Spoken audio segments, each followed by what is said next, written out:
ଆଜି ଆମେ ଏହି ଭିଡ଼ିଓରେ ତୃତୀୟ ଶ୍ରେଣୀ ସାହିତ୍ୟ ବହିର ପ୍ରଥମ ଅଧ୍ୟାୟ ସେହି ମୋ ପ୍ରିୟ ଜନ୍ମଭୂମି ପଦ୍ୟର ଅଭ୍ୟାସ କାର୍ଯ୍ୟ ଆଲୋଚନା କରିବା। 1 ନମ୍ବରଟି ଦେଇଛି ଆସ ଆମେ ଜାଣିବା ଆମ ମାଟି ମାଆର କଥା। କ ନମ୍ବରଟି କହିଛି ଆମ ଦେଶର ନାମ କ'ଣ?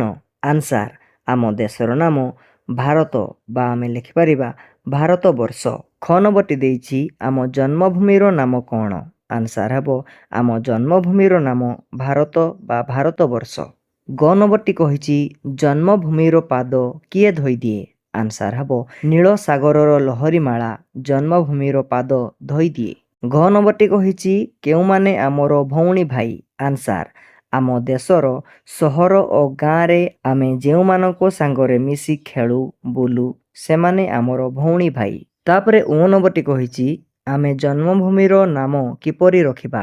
ଆନ୍ସାର ଆମେ ଆମ ଜନ୍ମଭୂମିର ସୁଖ ଓ ଉନ୍ନତି କାମନା କରିବା, ତାର ମହତ୍ତ୍ୱ ଓ ଗୌରବ ରକ୍ଷା କରିବାକୁ ସର୍ବଦା ଚେଷ୍ଟା କରିବା ଏବଂ ଆବଶ୍ୟକ ହେଲେ ଜୀବନ ଦେଇ ତାର ମାନ ଓ ନାମ ରଖିବା। ତାପରେ 2 ନମ୍ବରଟି କହିଛି ସାଗରେ ନୀଳ ଲହରୀମାଳ ନାଚି ନାଚି ତା ଚରଣ ଧୁଏ ଖେଳି ଖେଳିକା ଝରଣା କେତେ ସାଗରେ ତାର ଦେହଟି ଛୁଏଁ। ଏହି ପଦରେ ଥିବା ସାଗର ଓ ନୀଳ ଲହରୀର ଚିତ୍ର ମାନଚିତ୍ରରେ ସଜାଇ ଦିଅ। ଏଗୁଡ଼ାକ ତୁମେ ନିଜେ ଏଠି କରି ପକାଇବ। ତାପରେ 3 ନମ୍ବରଟି କହିଛି ଗହନ ବନ ଶ୍ୟାମଳ ତରୁ ଗହଳ ଲତା ଦେହେତା ସହେ ଡାଳରୁ ଡାଳେ ବିହଗ ଉଡ଼ି ମଧୁର ଗାନେ ପରାଣ ମୋହେ। ଏହି ପଦଟିରେ ଯାହା କୁହାଯାଇଛି ତାକୁ ନେଇ ଚିତ୍ରଟିଏ ଆଙ୍କ। ତୁମେମାନେ ଏପରି ଗୋଟିଏ ଚିତ୍ର ଅଙ୍କନ କରିବ। ତାପରେ 4 ନମ୍ବରଟି କହିଛି ଜନନୀ ପରି ପାଳୁଛି ଯିଏ ସେହି ତ ମୋର ଜନ୍ମଭୂମି। ଏହି ପଦଟିକୁ ପଢ଼ି ଯିଏ ଏବଂ ସେହି ତ କାହା ଉଦ୍ଦେଶ୍ୟରେ ପ୍ରୟୋଗ କରାଯାଇଛି 3ଟି ବାକ୍ୟରେ ଲେଖ। ଆନ୍ସାର ଏହି ପଦରେ ଯିଏ ଏବଂ ସେହି ତ ଶବ୍ଦ ଦୁଇଟି ଜନ୍ମଭୂମି ଭାରତବର୍ଷ ଉଦ୍ଦେଶ୍ୟରେ ପ୍ରୟୋଗ କରାଯାଇଛି। ଆମ ଜନ୍ମଭୂମି ଭାରତ ଆମ ମା ପରି। ଜନ୍ମଭୂମିର ପାଣି ପବନ ଓ ଖାଦ୍ୟ ଖାଇ ଆମେ ଜୀବନ ଧାରଣ କରୁଛୁ। ସେହି ପ୍ରିୟ ଜନ୍ମଭୂମିର ମାନମହତ ରଖିବା ପାଇଁ ଆବଶ୍ୟକ ପଡ଼ିଲେ ଆମେ ଆମର ଜୀବନ ଦେବାକୁ ପଛାଇବା ନାହିଁ। ତାପରେ 5 ନମ୍ବରଟି କହିଛି ମଝି ଗୋଲ ଭିତରୁ ଶବ୍ଦଗୁଡ଼ିକର ପ୍ରତିଶବ୍ଦ ଆଣି ସେମାନଙ୍କର ପାଖ ଘରେ ଲେଖ। ଜନନୀ ହେବ ମାତା, ବିହଗ ହେବ ପକ୍ଷୀ, ମଧୁର ହେବ ମିଠା, ଜୋଛନା ହେବ ଚନ୍ଦ୍ରକିରଣ, ବିମଳ ହେବ ସଫା, ଶଶୀ ହେବ ଜହ୍ନ। ତାପରେ 6 ନମ୍ବରଟି କହିଛି ସେହି ଦେଶର ପଲ୍ଲୀପୁରେ ଆପଣା ପର ବିଚାର ନାହିଁ। କ ନମ୍ବରଟି କହିଛି ସେହି ଦେଶର କେଉଁ ଦେଶକୁ ବୁଝାଉଛି? ଆନ୍ସାର ସେହି ଦେଶର ଆମ ଦେଶ ଭାରତ ବା ଆମ ଦେଶ ଭାରତବର୍ଷକୁ ବୁଝାଉଛି। ଖ ନମ୍ବରଟି କହିଛି ଏଠି ପଲ୍ଲୀପୁରେ ର ଅର୍ଥ କ'ଣ? ଆନ୍ସାର ଏଠାରେ ପଲ୍ଲୀପୁରେ ର ଅର୍ଥ ଆମ ଦେଶର ଗାଁ ଏବଂ ସହରରେ। ଗ ନମ୍ବରଟି କହିଛି ଆପଣା ପର ବିଚାର ନାହିଁ ର ଅର୍ଥ କ'ଣ?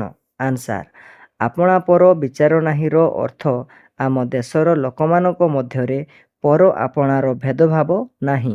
7 ନମ୍ବରଟି କହିଛି କୋଠରୀ ଭିତରୁ ଶବ୍ଦ ଆଣି ଶୂନ୍ୟସ୍ଥାନ ପୂରଣ କର ଏବେ ତାକୁ ପଢ଼। ଆନ୍ସାର ସାରା ଜଗତରେ ଆମ ଭାରତ ଶୁଣାଇ ସଭିଙ୍କୁ ଶାନ୍ତିର ଗୀତ ପୃଥିବୀବାସୀଙ୍କୁ କରେ ଚକିତ ଆଶରେ ରଖିବା ତାର ମହତ। ତାପରେ 8 ନମ୍ବରଟି କହିଛି ଯେପରି ମଧୁର ଗାନ ସେହିପରି ତଳ ବନ୍ଧନୀ ମଧ୍ୟରୁ ଶବ୍ଦ ଆଣି ଚିତ୍ରର ଦୁଇ ପାଖ ଘରେ ଲେଖ।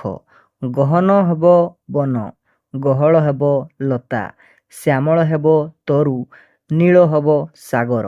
ତାପରେ 9 ନମ୍ବରଟି କହିଛି ଯେପରି ଖେଳି ଖେଳି ହୁଏ ଖେଳି ଖେଳିକା ସେହିପରି କ'ଣ ହେବ ଲେଖ। ହସି ହସି ହସି ହସିକା, ନାଚି ନାଚି ନାଚି ନାଚିକା, ବସି ବସି ବସି ବସିକା, ଗାଇ ଗାଇ ଗାଇ ଗାଇକା। 10 ନମ୍ବରଟି କହିଛି କାହାର କାହା ସହ ସମ୍ପର୍କ ଅଛି ଗାର ଟାଣି ଦେଖାଅ।